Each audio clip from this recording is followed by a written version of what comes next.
വിഷയത്തിലേക്ക് ഇപ്പോൾ ഈ ജ്ഞാനായ സമുദായം നേരിടുന്ന പ്രശ്നം എന്ന് പറഞ്ഞാൽ പാത്രിയാർക്കീസിന്റെ ഒരു ഇൻവോൾവ്മെന്റിനെ സംബന്ധിച്ചാണ് നിങ്ങൾക്ക് ഡിസ്പ്യൂട്ട് ഉള്ളത്.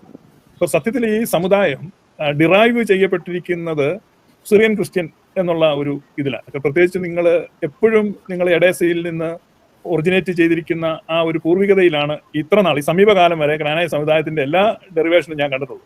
അപ്പോൾ ഈ സമീപകാലത്ത് അതിൽ നിന്ന് വ്യത്യസ്തമായ നിർവചനങ്ങൾ, വ്യാഖ്യാനങ്ങളൊക്കെ വരുന്നുണ്ട്. അപ്പൊ ആ ഒരു മാറ്റത്തിന്റെ കാരണം എന്താ? നിങ്ങൾ കൂടുതൽ തദ്ദേശീയമാകാൻ തീരുമാനിച്ചോ? എന്താണ്? അങ്ങനെ ഒരു മാറ്റമേ ഉണ്ടായിട്ടില്ല. അത് അവര് ഓരോരുത്തർ പറയുന്നതാണ് മാറ്റം വന്നത്. ഞാനോ അല്ലെങ്കിൽ സമുദായ മെത്രാപ്പൊലീത്തായോ ഔദ്യോഗിക സ്ഥാനത്തിരിക്കുന്ന ഒരാൾ പോലും അന്ത്യോക്യ സിംഹാസനത്തിനെ തള്ളിപ്പറയുകയോ ആ സിംഹാസനവുമായിട്ട് ബന്ധമില്ലെന്നോ ഞങ്ങൾ പറഞ്ഞിട്ടില്ല. പക്ഷെങ്കില് അന്ത്യോക്യ സിംഹാസനത്തിലിരിക്കുന്ന ബാവ ഞങ്ങളുടെ ഭാഗം കേൾക്കാതെ നടപടിയെടുക്കുന്നു. സമുദായ മെത്രാപ്പൊലീത്തയുടെ പേരിൽ നടപടിയെടുക്കുന്നതിന്റെ ബുദ്ധിമുട്ടാണ് ഞങ്ങൾക്കുള്ളത്. അല്ലാതെ ഞങ്ങളെ ഇപ്പോഴും തള്ളി പറഞ്ഞിട്ടില്ല, തള്ളി പറയത്തുമില്ല, നേരത്തെയും തള്ളി പറഞ്ഞിട്ടില്ല. ഒരു വിഭാഗം പറയുകയാണ് ഞങ്ങൾ തള്ളി പറയുന്നു. ഏത് ഭാഗത്താണ് തള്ളി പറഞ്ഞത്? അതിപ്പം സമുദായ മെത്രാപ്പൊലീത്തായുടെ ഭാഗം കേൾക്കാതെ അകാരണമായി പാത്രിക്കീസ് ബാബ നടപടിയെടുക്കുക. ഇപ്പൊ ഓർത്തഡോക്സ് സഭയിലെ യാക്കോബായ സഭയിലെ ഒരു വൈദികന്റെ വോയിസ് ക്ലിപ്പ് ഇന്ന് കേൾക്കുകയുണ്ടായി. ഇത് ഒരു പാത്രിക്കീസ് ഇവിടെ മലങ്കരയിൽ വരുമ്പോൾ ഞങ്ങൾക്ക് 2ാം സ്ഥാനം കിട്ടിക്കൊണ്ടിരുന്ന ക്ലീമിസ് തിരുമേനിയുടെ കാലം തൊട്ട് കാതോലിക്ക ബാബ കഴിഞ്ഞാൽ ഞങ്ങളാണ് അവിടെ ഇരിക്കുന്നത്.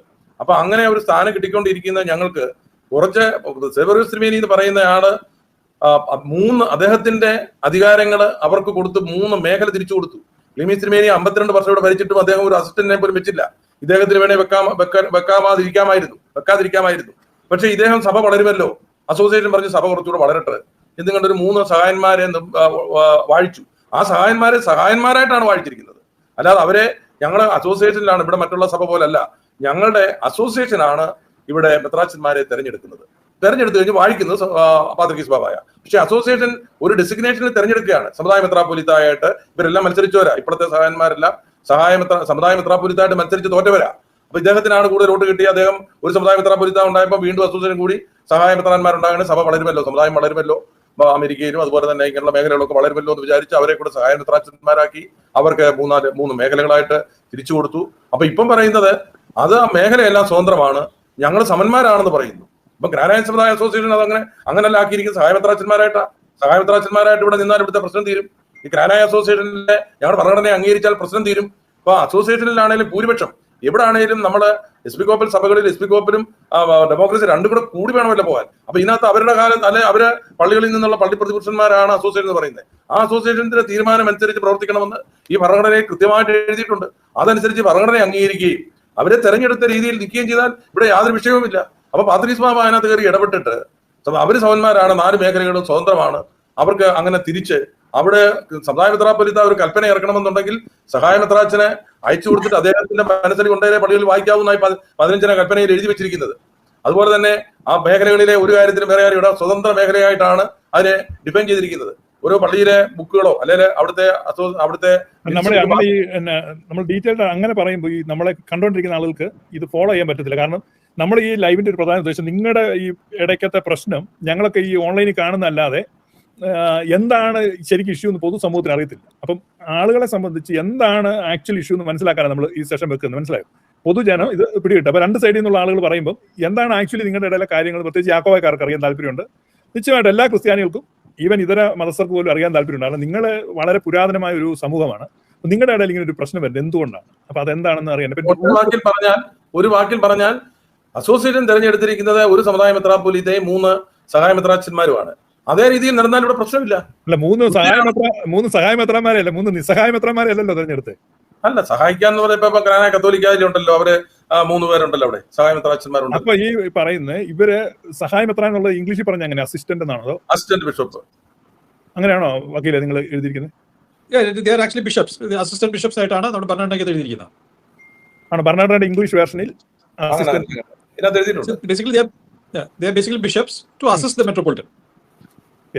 അപ്പൊ ഈ ജ്ഞാനായ സമുദായത്തിന്റെ ഈ ഭരണഘടന ഇപ്പം ഏറ്റവും നിങ്ങൾ ഹോൾഡ് ചെയ്യുന്ന ഭരണഘടന തന്നെ കാണുന്ന ജ്ഞാനായ സമുദായത്തിന്റെ പരമാധ്യക്ഷൻ അന്ത്യോക്യം പാത്രിക്കീസ് ആണല്ലോ കാണുന്നത്. അപ്പൊ ഈ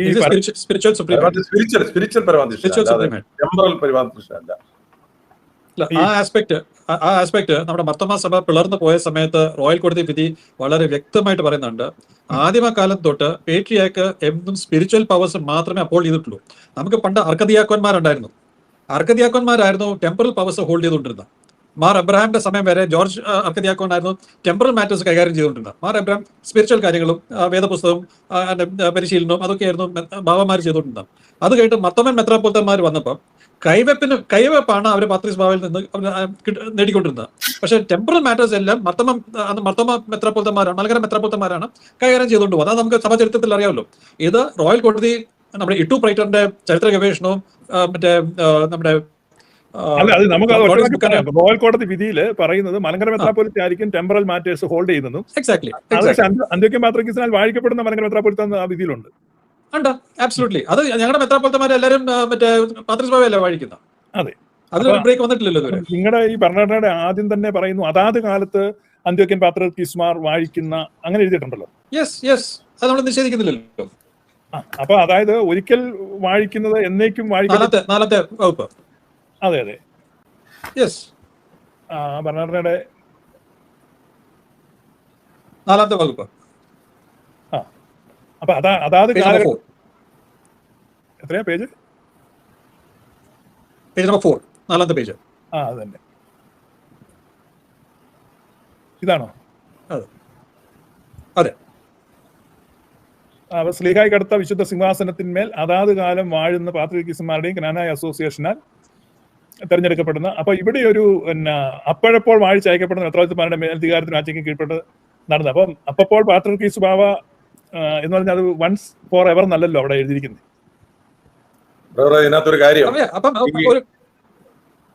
കാര്യം പറയാനുള്ളത്, ഇവിടെ ജ്ഞാനായ കമ്മിറ്റി, ജ്ഞാനായ അസോസിയേഷൻ ഉണ്ട്. അതാണ് ഞങ്ങളുടെ ടെമ്പറൽ മാറ്റർ എല്ലാം ചെയ്തുകൊണ്ടിരിക്കുന്നത്. അതിനകത്ത് ആ ടെമ്പറൽ മാറ്ററിനകത്ത് ബിഷപ്പന്മാർക്ക് പോലും അതിനകത്ത് ഇടപെടാൻ പറ്റത്തില്ല. അങ്ങനെയാണ് ഞങ്ങളുടെ ഭരണഘടന ചെയ്തിരിക്കുന്നത്. ഇപ്പൊ 82ാമത്തെ വകുപ്പിനകത്ത് കൃത്യമായിട്ട് പറയുന്നുണ്ട്, സമുദായത്തിൽ മേലധ്യക്ഷനായി ഒരു മെത്രാപ്പൊലീത്ത ഉണ്ടായിരിക്കുന്നതും ജ്ഞാനായ അസോസിയേഷന് ആവശ്യമാണെന്ന് തോന്നുകയാണെങ്കിൽ സഹായ മെത്രാന്മാരെ നിയമാനുസൃതം തെരഞ്ഞെടുത്ത് വാഴിക്കാവുന്നതും അവരുടെ അധികാര അവകാശങ്ങൾ അസോസിയേഷന്റെ ആലോചനയോടുകൂടി മെത്രാപ്പൊലീത്ത നിശ്ചയിക്കുന്നതുമായിരിക്കും. അതാണ് അതിനകത്ത് ക്ലിയർ ആയിട്ട് പറയുന്നത്. അവർക്ക് എന്തെല്ലാം കൊടുക്കണമെങ്കിൽ അത് അസോസിയേഷനാണ് പാസ്സാക്കേണ്ടത്. ആ അസോസിയേഷൻ പാസ്സാക്കിയ വിഷയം തീർന്നു. സമുദായ മെത്രാപ്പൊലീത്ത പറയുന്നുണ്ട്, ഭരണഘടന അനുസരിച്ച് നിങ്ങൾക്ക് കൂടുതൽ അദ്ദേഹത്തിന്റെ അധികാരങ്ങൾ മുഴുവൻ എടുത്ത് അവർക്ക് കൊടുത്തോ. പക്ഷെ ഒരു സംവിധാനമില്ലേ. അത് ഈ ഭരണഘടനയിൽ എഴുതി കൃത്യമായിട്ട് 82ാം വകുപ്പിൽ പറയുകയാണ്, അസോസിയേഷന്റെ ആലോചനയോടുകൂടി അസോസിയേഷൻ പറഞ്ഞെങ്കിൽ മാത്രമേ സമുദായ മെത്രാപ്പൊലീത്തയായി കൊടുക്കാൻ. അപ്പൊ അസോസിയേഷൻ ഭൂരിപക്ഷമില്ലെങ്കിൽ അതിന് പാത്രീസ് ബാവയെ ഉപയോഗിക്കരുത് എന്നാണ് ഞങ്ങൾക്ക് പറയാനുള്ളത്. ഭൂരിപക്ഷമില്ലാത്ത അസോസിയേഷനിലെ പാത്രീസ് ബാവയെ ഉപയോഗിച്ച് മേളിൽ നിന്ന് കൽപ്പനകൾ ഇറക്കിക്കൊണ്ട് വന്നാൽ എങ്ങനെ ഇതിന്റെ നിലനിൽക്കും, സമുദായം എങ്ങനെ നിലനിൽക്കും? അവിടെയാണ് ഈ വിഷയം. 82 കൃത്യമായിട്ട് പറയല്ലേ, അസോസിയേഷൻ ഭൂരിപക്ഷമില്ല. അതാണ് ഇപ്പം പറ്റിയിരിക്കുന്നത്. 2018 മുതൽ ഞാനാണ് ജ്ഞാനായ സമുദായത്തിന്റെ സെക്രട്ടറി. അപ്പൊ അസോസിയേഷനിൽ ഇപ്പം 25 വരെയും ഭൂരിപക്ഷമില്ല. അല്ല, അപ്പൊ അതിനകത്ത് ഈ അസോസിയേഷനെ പറ്റി പറയുമ്പം നിങ്ങളുടെ ഭരണഘടനയിൽ ഈ 104ാമത്തെ വകുപ്പിൽ പറയുന്നത് അന്ത്യോക്യയിലെ വിശുദ്ധ സ്ലീഹായി കടുത്ത സിംഹാസനത്തിന് കീഴ്വഴങ്ങി സത്യകാതോലിക വിശ്വാസത്തെ പാലിച്ചുകൊണ്ടിരിക്കുന്നവരും പള്ളിക്കുറ്റങ്ങൾ അനുഭവിച്ചുകൊണ്ടിരിക്കുന്നവരല്ലാത്തവരുമായ പുരുഷന്മാർക്ക് മാത്രം അസോസിയേഷൻ അംഗങ്ങളായിരിക്കാൻ അർഹതയുള്ളതാകുന്നു. അപ്പം അപ്പൊ ഈ അസോസിയേഷൻ അന്ത്യോക്യൻ പാത്രീക്കീസിന് കീഴ്വഴങ്ങിയിരിക്കണമെന്നല്ലേ അവിടെ? ആണല്ലോ, ഞങ്ങൾ ആത്മീയമായിട്ട് കീഴടങ്ങിയാണല്ലോ ഇരിക്കുന്നത്. ഞങ്ങൾക്ക് അതിനകത്ത് യാതൊരു വ്യത്യാസവും ഇല്ലല്ലോ. അപ്പൊ അതിന്റെ ഒരു എക്സാമ്പിൾ പറയുകയാണെങ്കിൽ, അല്ല, അതെ, അപ്പൊ ആത്മീയമായിട്ടാണോ അസോസിയേഷൻ കൂടുന്നത്? അവിടെ ആത്മീയമായിട്ടെന്നല്ലല്ലോ എഴുതിയിരിക്കുന്നത്. അസോസിയേഷൻ ടെമ്പറൽ മാറ്റേഴ്സിലാണ്. ഇപ്പം ഇവിടെ യാക്കോബായ സഭയിൽ നമ്മൾ സൂയിസൈഡ് ചെയ്യുന്നവർക്ക് ഒരു ശുശ്രൂഷ കണ്ടുപിടിച്ചിട്ടുണ്ട്. അതനുസരിച്ച് അവിടെ ചെയ്യുന്നുണ്ട്. ഞങ്ങളുടെ സമുദായത്തിലും അതുപോലെ തന്നെ വൈദികരെല്ലാം കൂടി സൂയിസൈഡ് ചെയ്യുന്നവർക്ക് ഒരു ശുശ്രൂഷ ചെയ്ത് ദേവാലയത്തിന്റെ അവിടെ വെച്ച് ശുശ്രൂഷ ചെയ്ത് അവരെ അടക്കണമെന്ന് തീരുമാനിച്ചു. അങ്ങനെ സമുദായ മെത്രാപ്പൊലീത്ത കൽപ്പന ഇറക്കി. അപ്പൊ പാത്രീസ് ബാവ പറഞ്ഞു, പാത്രീസ് ബാവയുടെ അനുവാദമില്ലാതെയാണ് ആ ശുശ്രൂഷ യാക്കോബായിലെ എടുത്ത് ഞങ്ങൾ ചെയ്തതാണ്. അപ്പം അനുവാദമില്ലാത്തതുകൊണ്ട് ചെയ്തിരിക്കുന്നതുകൊണ്ട് അത് നടത്താൻ പാടില്ലെന്നു. അന്നേരം പിറ്റേ ആഴ്ച തന്നെ പാത്രീസ് ബാവയുടെ അംഗീകാരം ഇല്ലാത്തതുകൊണ്ട് നടത്തണ്ടെന്ന് പറഞ്ഞ ഉടനെ പള്ളികൾക്ക് കൽപ്പനയും കൊടുത്തു. അങ്ങനെയുള്ള ആത്മീയ കാര്യങ്ങളിൽ വരുന്നത് എല്ലാം പാത്രീസ് ബാവയുടെ നിയന്ത്രണത്തിന് കീഴിൽ മാത്രമേ ചെയ്യാവൂ എന്നാണ് ഞങ്ങൾ പറയുന്നത്. അതേസമയം ഇവിടുത്തെ ലൗകിക ഒരു പള്ളിയിലെ മിനിറ്റ്സ് ബുക്ക് എവിടെ ഒപ്പിടേണ്ടത്, പള്ളി പണിതാൽ ആരാണ് കുദാശ ചെയ്യേണ്ടത്, അല്ലെങ്കിൽ അവിടെ വൈദികനെ വാഴിക്കുന്നത് ആരാണ്, അത് വാഴിക്കുന്ന ശുശ്രൂഷയുടെ അല്ല, ആര് വാഴിക്കും, അത് ആത്മീയമല്ല. അത് സഹായ മെത്രാച്ചന്മാരാണോ വാഴിക്കുന്നത്, അല്ലെങ്കിൽ സമുദായ മെത്രാപ്പൊലീത്തയാണോ വാഴിക്കേണ്ടത്, പള്ളി കുദാശ ചെയ്യേണ്ടത് ആരാണ്, അത് ആ നിശ്ചയിക്കുന്നതാണ് നമ്മൾ പറയുന്നത്. ടെമ്പറൽ മാറ്റേഴ്സിൽ കയറി ഇറക്കരുത്. കൽപ്പന ഇറക്കിയാൽ ഇവിടോട്ട് കൊടുക്കണം, നേരിട്ട് പള്ളിയിൽ കൊടുക്കാൻ പാടില്ല. സഹായച്ചൻ മെത്രാച്ചന്മാർ കൊടുത്തിട്ട് അവർ വേണം പള്ളികളിലോട്ട് അയക്കാൻ. ഇങ്ങനെ വരുന്ന ടെമ്പറൽ മാറ്ററിൽ ഇടപെടരുത് എന്ന് ഞങ്ങൾ മാത്രം പറയുന്നുള്ളൂ. അല്ല ഞങ്ങൾ അതെ, ഒരു ക്ലാരിറ്റി കുറവുണ്ട്, ഒന്നുകൂടെ പറയാം. അതായത് ഈ ശിവപ്രദന്റെ എക്സ്പ്ലനേഷൻ 4-ാം വകുപ്പിൽ തന്നെ ഇരിപ്പുണ്ട്. നമ്മളിപ്പോ 4-ാം വകുപ്പിന്റെ ആദ്യത്തെ ഭാഗം സമുദായത്തിൽപ്പെട്ട പള്ളികളെല്ലാം പൂർവിക സുറിയാനി സഭയുടെ വിശ്വാസാചാര നടപടികൾ പുലർത്തുന്നതിനും അവ അനുസരിച്ചുള്ള വിശുദ്ധ കർമാദികൾ അനുഷ്ഠിക്കുന്നതിനും വേണ്ടി സ്ഥാപിക്കപ്പെട്ടിരിക്കുന്നതും. സോ ആ ഫെയ്ത്ത് അപ്ഹോൾഡ് ചെയ്യാനായിട്ട്, ആ പൂർവിക സുറിയാനി സഭയുടെ വിശ്വാസം, ആ ഫെയ്ത്ത് അപ്ഹോൾഡ് ചെയ്യാനാണ് നമ്മൾ ഈ കീഴ്പ്പെട്ട് നിൽക്കുന്നത്. That does not mean temporal authority ഭാവയ്ക്ക് കൊടുത്തിട്ടുണ്ട് എന്നുള്ള. സോ ആ ക്വാളിറ്റേറ്റീവ് ഡിഫറൻസ് ഉണ്ടല്ലോ. ആ 4-ാം വകുപ്പ് അതെങ്ങനെ വ്യാഖ്യാനിക്കുന്നു അതനുസരിച്ചിരിക്കും ബാക്കി വകുപ്പുകൾ. ടെമ്പറൽ മാറ്റേഴ്സ് എന്ന് പറയുന്നത് ഭൗതികമായ സ്വത്തുക്കളുടെ കൈകാര്യം ചെയ്യുന്ന കാര്യങ്ങളല്ല ഈ ടെമ്പറൽ മാറ്റേഴ്സ് എന്ന് പറയുന്നത്. അല്ല, വൈദികരുടെ അപ്പോയിന്റ്മെന്റ് ആൻഡ് പോസ്റ്റിംഗ് അല്ല, അത് ഞാൻ പറഞ്ഞ ഇന്ത്യൻ ഓർത്തഡോക്സുകാര് സമ്പാദിച്ചിട്ടുള്ള വിധി, വികാരിമാരുടെ നിയമനം ടെമ്പറൽ മാറ്ററാണ് ഈ 2017. അപ്പൊ ആ ഒരു നിലപാടാണോ നിങ്ങൾ ഞാൻ പറയാം. അതായത് 2017 വിധി മാത്രമല്ല, CSI സഭയുടെ ഒരു വിധിക്കകത്തും ഇതേ സംഗതി പറയുന്നുണ്ട്. ഇത് ഇൻഫാക്ട് ആ ഒരു ആസ്പെക്ട് നമ്മുടെ പഴയ കേപ്പ് ടൗൺ 1800s പഴയ സൗത്ത് ആഫ്രിക്കയിലെ ആംഗ്ലിക്കൻ ചർച്ചിലെ ഒരു ബ്രിട്ടീഷ് മറ്റേ ജഡ്ജ്മെന്റ് ആണ് അതിന്റെ ഫൗണ്ടിങ് ജഡ്ജ്മെന്റ്, അടിസ്ഥാന വിധിയാണ്. വിധി പറയണ്ടല്ലോ, ഞാൻ പറഞ്ഞല്ലോ, അവരോട് അംഗീകരിച്ച 2003 ഭരണഘടനയെ കൃത്യമായിട്ട് പറയുന്നുണ്ട്. വൈദിക കൗൺസിലും ജ്ഞാനായ കമ്മിറ്റിയുമായി ആലോചിച്ച് ഇടവകകളിൽ വൈദികരെ നിയമിക്കുകയും നീക്കുകയും സ്ഥലം മാറ്റുകയും ചെയ്യുക സമുദായ മെത്രാപ്പൊലീത്തായുടെ കടമകളാണ്, അദ്ദേഹത്തിന്റെ ജോലിയാണ് പറയുന്നത്. താഴെ പറയുന്ന മെത്രാപ്പൊലീത്തായുടെ പ്രത്യേക ചുമതലയിൽപ്പെട്ടവയായിരിക്കും. അതിനകത്ത് പറയുന്നത് വൈദിക കൗൺസിലും ജ്ഞാനായ കമ്മിറ്റിയുമായി ആലോചിച്ച് ഇടവകളിൽ വൈദികരെ നിയമിക്കുകയും നീക്കുകയും സ്ഥലം മാറ്റുകയും ചെയ്യുക. അപ്പൊ ഞങ്ങൾ പറയുന്നത് ഇത് വേണേ മാറ്റിക്കോ, ഈ ക്ലോസ് വേണമെങ്കിൽ അസോസിയേഷൻ വെച്ച് മാറ്റണം. ഇതിനകത്ത് ഈ പറഞ്ഞിരിക്കുന്ന ജ്ഞാനായ അസോസിയേഷന്റെ ഈ ഭരണഘടനയിൽ എന്തും ചേഞ്ച് ചെയ്യണമെങ്കിൽ അത് ഇത്ര ശതമാനം വോട്ടോടുകൂടി അസോസിയേഷൻ പാസ്സാക്കി മാറ്റിക്കോ. പക്ഷെ ഇത് നിലനിൽക്കുന്നുണ്ടേ, ഇതിന് വിരുദ്ധമായിട്ട് ചെയ്താൽ ഞങ്ങളുടെ ഭരണഘടന സുപ്രീം കോടതി അംഗീകരിച്ച ഭരണഘടനയാണ്. ആ ഭരണഘടന ഞങ്ങൾ അതിനകത്ത് വെള്ളം ചേർത്താൽ 34 ഭരണഘടനയിലോട്ട് ഞങ്ങൾ പോകും. നിങ്ങൾക്കൊരു ഭരണഘടന ഉള്ളിടത്തുകൊണ്ട് ഞങ്ങൾ ജ്ഞാനായ സമുദായത്തിന് 34 മുമ്പ് തന്നെ ഭരണഘടന ഉള്ളത് കൊണ്ട് ഞങ്ങൾ ഇതിൽ ഇടപെടുന്നില്ലെന്നാണ് സുപ്രീം കോടതി ഓർഡർ പറഞ്ഞിരിക്കുന്നത്. നിങ്ങൾക്ക് 1882-ലും 1912-ലും 1918-ലും നിങ്ങൾക്ക് ഭരണഘടന ഉള്ളത് കൊണ്ട് ഞങ്ങൾ അതിൽ ഇടപെടുന്നില്ല എന്ന് ഈ ഭരണഘടന. എന്നാൽ അതിനകത്ത് പറഞ്ഞിട്ടുണ്ട് മലങ്കര സഭയുടെ അവിഭാജ്യ ഘടകമാണ് ജ്ഞാനായ സമുദായം. എന്നാൽ നിങ്ങൾക്ക് മുമ്പിനാലെ ഭരണഘടന ഉള്ളത് കൊണ്ട് ആ ഭരണഘടന ഇല്ലാതെ വരുമ്പോൾ 34-ൽ പോകും. അതുകൊണ്ടാണ് ഞങ്ങൾ പറയുന്നത് ഈ ഭരണഘടന വെള്ളം ചേർക്കരുത്, അല്ലെങ്കിൽ ഞങ്ങൾ 34-ൽ പോകും. ഈ ഭരണഘടന അനുസരിച്ച് ഇതിനകത്ത് ഞാൻ കമന്റ് ചെയ്യാൻ പോയിട്ടുണ്ട്. ഇതിന്റെ ഏറ്റവും ക്ലോസിൽ ഏറ്റവും താഴെ പറയുന്നുണ്ട് പറയുന്ന ഈ ഭരണഘടന 1800 ഏത് വർഷമുള്ള 1882-ൽ ഞങ്ങളെ ആദ്യമായിട്ട് ഉണ്ടാക്കിയ ഭരണഘടന. അന്ന് ഭരണഘടന ആയിട്ടില്ല, അതൊരു ചട്ടക്കൂടാണ്. ഒരു ചട്ടക്കൂട്ടുണ്ടാക്കി 1912 സുപ്രീം കോടതി ഓർഡറിനകത്ത് സുപ്രീം കോടതി ഓർഡർ ഇട്ടിട്ടുണ്ട്. അതിനകത്ത് കൃത്യമായിട്ട് പറഞ്ഞിരിക്കുന്ന കാര്യങ്ങൾ പറയുന്നത് അതെല്ലാം വിശദമായിട്ട് റോയൽ കോടതി തൊട്ട് വിധിച്ച് സുപ്രീം കോടതി പറഞ്ഞിട്ടുണ്ട്. 1882-ലും 1912 ഞാൻ പറയുന്നതല്ല, സുപ്രീം കോടതി ഓർഡറിലുള്ള 1912-ലും ഒക്കെ നിങ്ങൾക്ക് ഭരണഘടന ഉള്ളപ്പോൾ നിങ്ങൾ എങ്ങനെയാണ് ഈ 34 കീഴിൽ പോകുന്നത്? അല്ല, അതിലെ സുപ്രീം കോടതി പറഞ്ഞാൽ പോകുന്നില്ല, ഞങ്ങൾക്കുള്ളത് കൊണ്ട് 34-ൽ പോകത്തില്ല. അതേസമയം ഈ ഭരണഘടന മലങ്കര സഭയുടെ ഭാഗമാണ്. അല്ല, ഞാൻ എക്സ്പ്ലെയിൻ ചെയ്യാം. അതായത് ക്ലീമൻസ് തിരുമേനിയുടെ സമയത്ത് 59 തൊട്ട് 71 വരെ മലങ്കര അസോസിയേഷൻ ജ്ഞാനായക്കാര് പങ്കെടുത്തായിരുന്നു. ഇൻഫാക്ട് ക്ലീമൻസ് തിരുമേനിയെ മലങ്കര മെത്രാപ്പോലിത്തയായിട്ടും തെരഞ്ഞെടുത്തിട്ടുണ്ടായിരുന്നു. അപ്പം പിന്നെ മലങ്കര അസോസിയേഷൻ ഒരു ഭാഗമാകുമ്പോൾ ഓബ്വിയസ്ലി അതിന്റെ കീഴിൽ വന്നില്ല, മലങ്കര സഭയുടെ കീഴിൽ വന്നു പോയില്ലേ. അവിടെയാണ് സുപ്രീം കോടതി കയറി പിടിച്ചത്. ഹൈക്കോടതിയുടെ ഡിവിഷൻ ബെഞ്ചും സുപ്രീം കോടതിയും പറഞ്ഞു നിങ്ങൾക്ക് ഊരി പോരാൻ പറ്റത്തില്ല, because you are already part of the Malankara association. You participated in the election of many meetings and election of the Catholicos, and the Clemens Tirumeeni was elected as a Malangara Metropolitan. How was that possible if you were not part of the Malangara Church? പിന്നെ ഒരു കാര്യം കൂടെ clarity വേണം. അതായത് പേട്രിയാർക്കിന്റെ spiritual and temple മാറ്റേഴ്സിൽ ഇവരെല്ലാം പറയുന്ന സൽമൂസ സുസ്താത്തിക്കോടാണ് മെത്രാപ്പോളിത്തയുടെ ഒരു letter of authority. പക്ഷേ സൽമൂസ വായിച്ചാൽ it deals only with spiritual matters. സഭയുടെ വിശ്വാസ കാര്യങ്ങൾ മാത്രമേ ഉള്ളൂ സൽമൂസയ്ക്കകത്ത് എഴുതിയിരിക്കുന്നത്. സുസ്താത്തിക്കൊണ്ട് പോലും വിശ്വാസപരമായ കാര്യങ്ങൾ ഫെയ്ത്തിൽ നിന്ന് മാറിപ്പോയി കഴിഞ്ഞാൽ, ഇപ്പം നമ്മുടെ തോമസ് മാർ അത്തനാസ്യോസ് മർത്തോമ സഭയുടെ അങ്ങനെ വിശ്വാസം മാറിപ്പോയി. അങ്ങനെയാണ് പുള്ളി സഭ വിട്ടു പോകേണ്ടി വന്നത്. റോയൽ കോടതി മാത്യൂസ് കാലം ചെയ്തിട്ട് പുള്ളിയുടെ ബ്രദർ ആണ് പിന്നീട് വന്നത്. മാത്യൂസ് അത്തനാസ്യോസ് അവിടെ പോയി കൈവെപ്പ് കിട്ടി.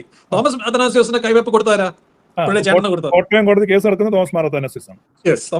അപ്പം പുള്ളി പോയി മാറിയാണ് മർത്തോമ സഭ ഉണ്ടാക്കിയത്. കാരണം അവിടെ വിശ്വാസം മൊത്തം മാറിപ്പോയി. പിന്നെ ഞങ്ങളെ സംബന്ധിച്ചോളം തോമസ് മാർ ദിയോസ്കോറസ് തിരുമേനി ആദ്യത്തെ സെവരസ് തിരുമേനി കഴിഞ്ഞിട്ട് തോമസ് മാർ ദിയോസ്കോറസ് തിരുമേനി കത്തോലിക്ക സഭയിലോട്ട് പോയപ്പോൾ ഒബ്വിയസ്ലി പോയി. പക്ഷേ ഇവിടെ സെവരസ് തിരുമേനി ആരും സഭ വിശ്വാസം വിട്ട് പോകുന്നില്ല. വിശ്വാസം വിട്ട് പോയാൽ മാത്രമേ ഉള്ളൂ ഈ സസ്പെൻഷനും ഈ പരിപാടികളൊക്കെ നടക്കേണ്ടത്. അപ്പോൾ ഈ നിങ്ങൾ പറയുന്നത് ഈ ആത്മീകമായ എന്ന് പറഞ്ഞാൽ ഈ പ്രാർത്ഥന കൂദാശ ആ കാര്യങ്ങളിൽ മാത്രമേ പാത്രികീസിന് അധികാരമുള്ളൂ, ബാക്കി ഒരു കാര്യങ്ങളും അന്വേഷിക്കേണ്ട ആവശ്യമില്ല. കാരണം പഴയ സഭാ ചരിത്രം നോക്കിയാലേ ഈ 16-ാം നൂറ്റാണ്ട് വരെ പോർച്ചുഗീസുകാർ വരുന്നവരെ നമ്മുടെ വിശ്വാസം അന്ത്യോക്കയിലായിരുന്നോ പേർഷ്യയിലായിരുന്നോ ആർക്കും സത്യം പറയാനുള്ള ഒരു വ്യക്തതയില്ല. സാഫ്രോ മാറാഫ്രോത്തും 9-ാം നൂറ്റാണ്ടിൽ വന്ന് അവർ പേർഷ്യയിലെ വിശ്വാസമല്ലേ കൊണ്ടുവന്നത്. പിന്നീട് 17-ാം നൂറ്റാണ്ടിലാണ് ജെറൂസലത്തിലെ മാർ ഗബ്രിയേൽ വന്നപ്പോഴാണ് തിരിച്ച് യാക്കോബ സഭയുടെ വിശ്വാസത്തിലൂടെ നമ്മൾ തിരിച്ചു വരുന്നത്. അപ്പൊ ആ വിശ്വാസം അപ്പോൾ ചെയ്തതാണ് ആന്റിയോക്കിന്റെ. സാബോർ അപ്രോത്ത് പിതാക്കന്മാരൊക്കെ യാക്കോബായ പിതാക്കന്മാരാണ്. അത് വേറൊരു ചർച്ചയിലേക്ക് നമ്മൾ പോകും. അത് പറഞ്ഞോണ്ടോ അഫ്കോഴ്സ് കുറെ വേരിയേഷൻസ് വന്നു. കാരണം പിന്നീട് 17-ാം നൂറ്റാണ്ടിൽ നമ്മുടെ ഇത് കുറെ തിരുത്തൽ വന്നിട്ടുണ്ട്. അറുപള്ളി വെച്ച് തിരുത്തൽ വന്നിട്ടുണ്ടായിരുന്നു. ഇതിപ്പോഴെ ഈ പാത്രികീസ് ബാബാമാരെ ഇഷ്ടംപോലെ നേരത്തെ ഉണ്ടായിരുന്നില്ല. അവരാരും ഇപ്പൊ എങ്ങനെ എഴുതി വെച്ചാലും നമ്മുടെ ഇങ്ങനത്തുള്ള വൈദികരുടെ ട്രാൻസ്ഫറിലോ അങ്ങനൊന്നും ഇടപെട്ടിട്ടില്ല. അപ്പൊ ഇവരെ അങ്ങനെ ആയിരുന്നെങ്കിൽ സഹായമിത്രാച്ചന്മാരെന്ന് പട്ടം വയ്ക്കുമ്പോൾ അവർക്ക് അധികാരം എന്താണെന്ന് വേണമായിരുന്നു. ഇപ്പം ബഹുമാനപ്പെട്ട സമുദായ സെക്രട്ടറി വക്കീലും പറഞ്ഞനുസരിച്ച് പാത്രികീസ് ബാബയ്ക്ക് ആത്മീക കാര്യങ്ങളിൽ മാത്രം ആണ്, അതായത് ഇപ്പം നമ്മുടെ തിയോളജിക്കലായിട്ട് ഒരു എറർ വരിക, അല്ലെ കൗതാശികമായ കാര്യങ്ങളിൽ ഒരു വീഴ്ച വരിക, അങ്ങനെയുള്ള കാര്യങ്ങളിൽ മാത്രമേ പാത്രികീസ് ബാബയ്ക്ക് അധികാരമുള്ളൂ. ഭരണപരമായിട്ടോ ഈ വികാരിമാരെ നിയമിക്കുക, പള്ളി കൂദാശ ചെയ്യുക, ഇങ്ങനെയൊക്കെയുള്ള കാര്യങ്ങളിൽ പാത്രികീസ് ബാബയ്ക്ക് അധികാരമില്ല. അത് ടെമ്പറൽ മാറ്റേഴ്സ് ആണ്. ഇതല്ലേ നിങ്ങളെ പറഞ്ഞിട്ടുള്ളത്? പാത്രികീസ് ബാബയുടെ അധികാരം എന്ന് പറയുന്നത് ഞങ്ങൾ പറയുന്ന ഒരു കാര്യം കൂടെ ശ്രദ്ധിക്കണം. ഈ ഭരണഘടനയിലെ ഇപ്പം 4-ാമത്തെ ക്ലോസ് സന്ദീപ് വായിച്ചു, അല്ലെങ്കിൽ ഇപ്പോൾ ബ്രദർ വായിച്ചു, ശിവ ബ്രദർ വായിച്ചല്ലോ. ഇത് കഴിഞ്ഞിട്ട് എത്രയോ ക്ലോസുകൾ, ഇവിടെ 161 ക്ലോസ് ഉണ്ട്. എങ്ങനെ ഒരു വൈദികനെ പട്ടം കൊടുക്കണം, എങ്ങനെ വൈദികരെ ട്രാൻസ്ഫർ ചെയ്യണം, എങ്ങനെ അധികാരം, അല്ല കറക്റ്റ് ആയിട്ട് അതെങ്ങനെ തെറ്റിക്കാൻ പറ്റുന്നത്? പാത്രികീസ് ബാബയുടെ അധികാരം അതെ,